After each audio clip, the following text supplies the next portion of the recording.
सिंहासन बत्तीसी की 19वीं कहानी यानी कि रूपरेखा पुतली की कथा।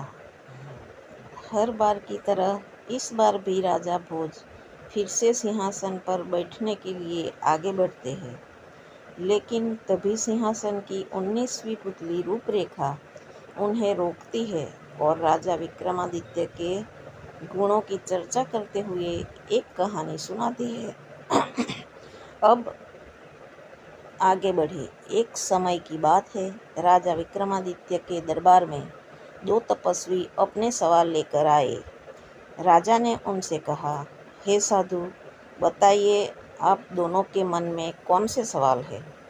इस पर एक तपस्वी ने कहा, हे राजन, मेरा मानना है कि मनुष्य के मन का नियंत्रण उनके सभी कामों पर रहता है, वह कभी भी उसके खिलाफ नहीं जा सकता है।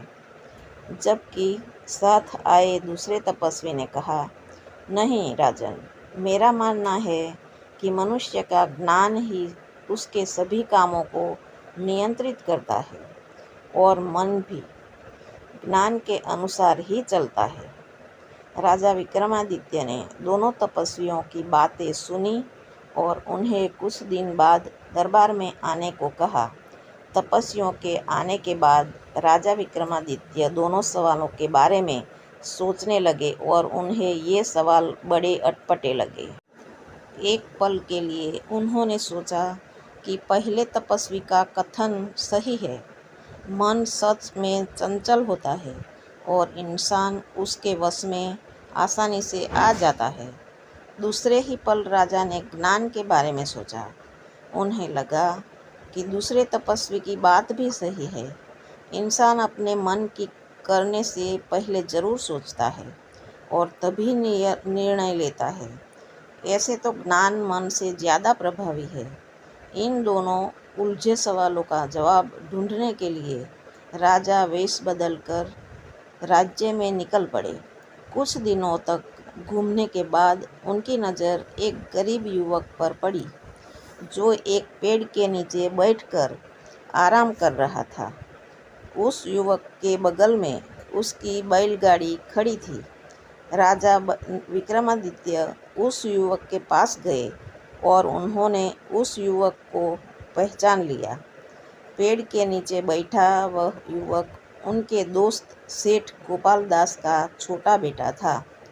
राजा को याद आया कि उनका दोस्त तो एक बहुत बड़ा व्यापारी था, जिसने खूब सारा धन कमाया था, लेकिन उनके छोटे बेटे की हालत देखकर महाराजा विक्रमादित्य सोच में पड़ गए। उन्होंने उस युवक से पूछा, बालक, तुम्हारा यह हाल कैसे हो गया? तुम्हारे पिता ने तो मरने से पहले सारा धन तुम दोनों भाइयों में बांट दिया था। तुम्हें तो इतना धन मिला होगा कि तुम्हारी जिंदगी आसानी से कट सकती थी, लेकिन तुम तो गरीब नजर आ रहे हो। इस पर युवक ने कहा, पिता द्वारा धन बांटने के बाद उसके भाई ने बड़ी समझदारी के साथ धन का उपयोग किया। उसने अपने मन की चंचलता को शांत रखकर ज़रूरतों के हिसाब से पैसे खर्च किए, साथ ही दिन रात मेहनत की और अपने व्यापार को आगे बढ़ाया। लेकिन मैंने धन को केवल बुरी आदतों को पूरा करने के लिए इस्तेमाल किया। मैंने जरा सी भी सूझबूझ नहीं दिखाई। धन के नशे में मैं इतना चूर हो गया था कि अपने भाई के दिए हुए ज्ञान को समझ नहीं पाया और आज मेरी यह हालत है। युवक ने आगे कहा, अपने चंचल मन को नियंत्रण न कर पाने के कारण मैं 1 साल के अंदर ही कंगाल हो गया। आज मैं दर दर की ठोकरें खाता फिर रहा हूँ, लेकिन मुझे अपनी गलती का एहसास हो गया है। पूरी बात सुनकर राजा विक्रमादित्य ने युवक से पूछा, क्या दोबारा धन मिलने पर तुम फिर से अपने मन का ही सुनोगे? युवक ने कहा, नहीं, अब ऐसा कभी नहीं करूँगा। इन ठोकरों को खाने के बाद यह ज्ञान मुझे मिल गया है कि इंसान ज्ञान के बल पर अपने मन को भी वश में कर सकता है। युवक की बातों को सुनने के बाद राजा ने उसे अपना परिचय दिया, साथ ही कई स्वर्ण मुद्राएं देकर सद्बुद्धि के साथ व्यापार शुरू करने की सलाह दी। इसके बाद राजा वापस अपने महल लौट आए। उस युवक से मिलने के बाद राजा विक्रमादित्य को दोनों तपस्वियों द्वारा पूछे गए सवालों के जवाब मिल गए थे। इसलिए उन्होंने अगले दिन दोनों को दरबार में बुलाया। दोनों तपस्वी जब राजा के सामने पेश हुए तो उन्होंने उन सवालों के जवाब दिए। राजा ने कहा, इंसान का मन बार बार उसके शरीर पर नियंत्रण पाने की कोशिश करता है, लेकिन उसका ज्ञान उसे कभी हावी होने नहीं देता है।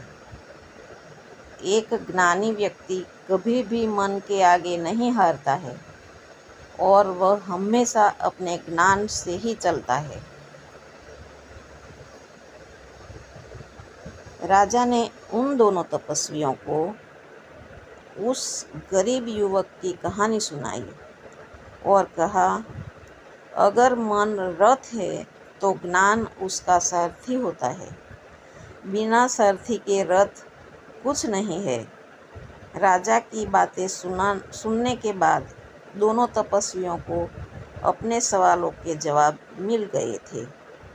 राजा की बातों से प्रसन्न होकर दोनों तपस्वियों ने उन्हें एक खड़िया उपहार में दिया। इस खड़िया की एक खासियत थी कि इससे बनाए गए चित्र रात में जीवित हो सकते थे और उसकी बातों को भी सुना जा सकता है। राजा विक्रमादित्य ने यह जानने के लिए कि खड़िया सच्चा है या नहीं, उन्होंने कई चित्र बनाए। खड़िया सचमुच वैसा ही निकला जैसा तपस्वी ने कहा था। धीरे धीरे राजा उसमें मग्न होते चले गए, यहाँ तक कि उन्हें अपनी रानियों की भी चिंता नहीं थी। कई दिनों बाद जब रानियां उससे मिलने आई तो राजा का ध्यान बटा। राजा ने जब खुद को देखा तो जोर से हंस पड़े। इस पर रानियों ने पूछा, महाराज, आप हंस क्यों रहे हैं? तब राजा ने कहा, दूसरों को शिक्षा देने वाला मैं खुद भी मन के आगे विवश हो गया था, लेकिन अब मुझे अपने कर्तव्य का पूरा ज्ञान है। इस कहानी को सुनाने के बाद 19वीं पुतली रूपरेखा राजा भोज से कहती है, अगर तुम्हारे पास भी राजा विक्रमादित्य जैसी काबिलियत है तो ही सिंहासन पर बैठने के लिए आगे बढ़ना। इतना कहकर पुतली वहाँ से उड़ जाती है और राजा भोज भी वहाँ से चले जाते हैं। इस कहानी को पढ़ने के बाद बच्चों, हमें यह सीख मिलती है कि इंसान को अपने मन को नियंत्रण में रखना चाहिए और सद्बुद्धि के साथ काम लेना चाहिए। ऐसा नहीं करने वाला इंसान बर्बाद की तरफ ही बढ़ता है। तो दोस्तों, इस कहानी हमारी कैसी लगी कमेंट करके ज़रूर बताइए और हमारी चैनल को शेयर और सब्सक्राइब ज़रूर कीजिएगा।